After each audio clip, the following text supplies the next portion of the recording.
கோர்ட்டில் ஆனந்தி வீரபத்ரன் கேஸ் வருது. இங்கே வீரபத்ரன் ரொம்ப சந்தோஷமாக இருக்கார். ஆனந்தி எப்படி நான் இன்றைக்கி வீட்டுக்கு கூட்டின்னு போயிடுவேன் அப்படின்னு சொல்லிட்டு சந்தோஷமாக இருக்கார்.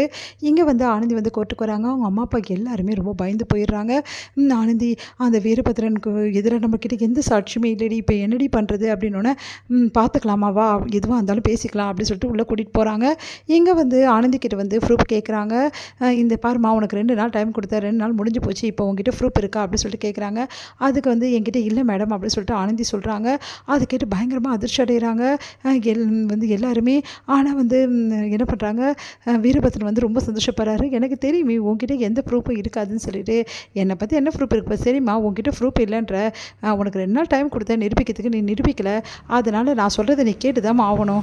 அதனால் வீரபத்ரனோட நீ வந்து இன்னும் 6 மாதம் அப்படி சொல்ல வராங்க. உடனே வந்து மேடம் இங்கே என்கிட்ட ப்ரூஃப் இல்லைன்னு சொன்னேன், ஆனால் உண்மையை நிரூபிக்க முடியாது நான் சொல்லலையே அப்படின்னோடனே ஒன்றும் புரியாமல் யோசிக்கிறாங்க. மேடம் வீரபத்ரன் என் மேலே என்ன கேஸ் சொன்னார், நான் இந்த மாதிரி யார் கூடயும் ரொம்ப வந்து அஃபேர் வச்சுருக்கேன், நான் ரொம்ப மோசமான பொண்ணுன்னு சொன்னார் இல்லையா. ஆமாம், புருஷன் சரியில்லைனா எந்த பொண்ணுமே அஃபேர் வைக்கத்தானே மேம் செய்வா அப்படின்னு சொன்னால் பயங்கரமாக அதிர்ச்சி அடைகிற வீரபத்ரன். நீ என்னம்மா சொல்கிற அப்படின்னு நீதிபதி கேட்குறாங்க. ஆமாம் மேடம், இப்போது புருஷன் பொண்டாட்டியோட லைஃப் என்ன, 2 பேரும் கணவன் மனைவியாக வாழணும், ஆனால் அவங்கக்குள்ளே கண்டிப்பாக வந்து தாம்பத்திய உறவுன்றது கம்பல்சரி இருக்கணும் இல்லையா மேடம். ஆமாம் இருக்கணும். அந்த உறவு இல்லாத போது ஒரு உறவை ஏற்படுத்திக்கிறதுக்கு எல்லாருக்கும் உரிமை இருக்கு இல்லையா, அதை தானே நான் செஞ்சேன் அப்படின்றாங்க. அப்போது நீ வந்து உறவு வச்சுக்கிறது ஒத்துக்கிறேன். ஆமாம் மேடம் நான் ஒத்துக்கிறேன் அப்படின்னோன்னா அவங்க அம்மா அப்பா எல்லாம் அதிர்ச்சிட்டு, என்ன இவ இப்படி பேசுகிறா அப்படின்னு சொல்லிட்டு ஒன்றும் புரியாமல், வீரபத்ரனுக்கும் ஒன்றும் புரியல, அதே மாதிரி ஆனந்தியோட ஃபேமிலிக்கும் ஒன்றும் புரியல, இங்கே என்ன நடக்குது அப்படின்னு சொல்லிட்டு அப்படியே பார்த்துட்ருக்காங்க. சரிம்மா இந்த மாதிரி உறவு வச்சுக்க தப்புன்னு உனக்கு தெரியலையா, இதை வேற வந்து அசிங்கம் இல்லாமல் சொல்கிற அப்படின்னு கேட்குறாங்க. ஆமாம் மேடம் நான் வந்து உறவு வச்சுருக்கேன், அதுக்கு என்ன காரணம், புருஷன் சரியில்லைன்னா வெளியே உறவுக்கு போக தானே செய்வாங்க. எவ்வளோ பேர் புருஷன் சரியில்லைன்னு சொல்லிட்டு வெளியே ஆட் கூட ஓடி போயிடுறாங்க, அதுக்கப்புறம் வெளியே ஆள் வேணும்னு கேட்குறாங்க. அந்த மாதிரி தான் நினச்சிக்கோங்க. நீங்கள் என்னம்மா சொல்ல வர எனக்கு புரியல. மேடம் இது என்னோட வந்து மெடிக்கல் ரிப்போர்ட் அப்படி சொல்லிட்டு கொடுக்குறாங்க. அதை வாங்கி வந்து பார்க்குறாங்க ஜட்ஜு.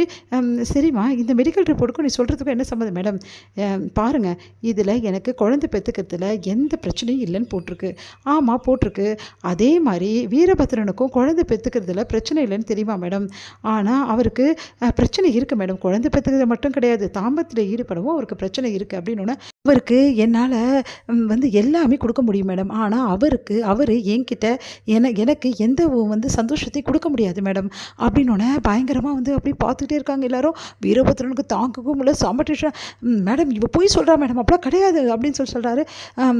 நீங்கள் சொல்ல வர்றது மேடம் வீரபத்ரன் ஒரு ஆம்பளே இல்லைன்னு சொல்ல வரேன் மேடம் அப்படின்னோடனே பயங்கரமாக அதிர்ஷ்டம். வீரபத்ரன் இல்லை நான் ஒத்துக்க மாட்டேன், எவ்வளோ தைரியமாக இருந்தால் இப்படி ஒரு வார்த்தையை நீ சொல்லுவேன் அப்படின்னு வீரபத்ரன் கோவப்படுறாரு. உடனே வந்து வீரபத்ரனை பார்த்து அந்த நீதிபதியை பயங்கரமாக அதிர்ச்சி அடைகிறாங்க. பயங்கரமாக கோவப்பட்டு அவ்வளோ தாண்டி உன்னை நான் சும்மாவே விட மாட்டேன், எவ்வளோ தைரியமாக இருந்தால் என்ன மாதிரி இப்படி பேசுவேன், என்ன போய் ஆம்பளை இல்லை சொல்கிறீங்க, உன்னை விட மாட்டேடி அப்படின்னு சொல்லிட்டு செம்மையாக டென்ஷன் ஆகிறாரு. பயங்கரமாக கத்துறாரு, ஆக்ரோஷமாக கத்துறாரு. உடனே வந்து நீதிபதி ஒரு நிமிஷம் பயந்து போயிடுறாங்க. வீரபத்ரன் கூல் டவுன், ஏன் இப்படி கத்துறீங்க அப்படின்றாங்க.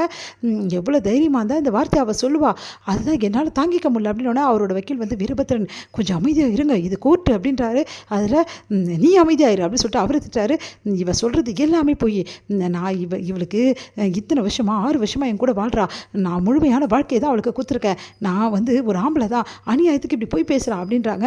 மேடம் அப்படி இருந்தால் வேற ஒருத்தன் கூட நான் ஏன் மேடம் போகணும், நான் ஏன் ஆஃபர் வச்சுக்கணும், வீரபத்ரன் ரொம்ப நல்லா சம்பாதிக்கிறாரு, நல்லா இருக்காரு, அழகாக இருக்காரு, எல்லாமே அவர்கிட்ட இருக்கும்போது நான் வேறு ஒருத்தர் ஆம்பளை தேடி போனேன்னு இவர் சொல்கிறார் இல்லையா, அப்போ நான் வேறு ஏன் மேடம் தேடி போகணும் அப்படின்னோடனே இவ ஒன்றும் தேடி போகல, நான் போய் தான் சொன்னேன் அப்படின்றாங்க.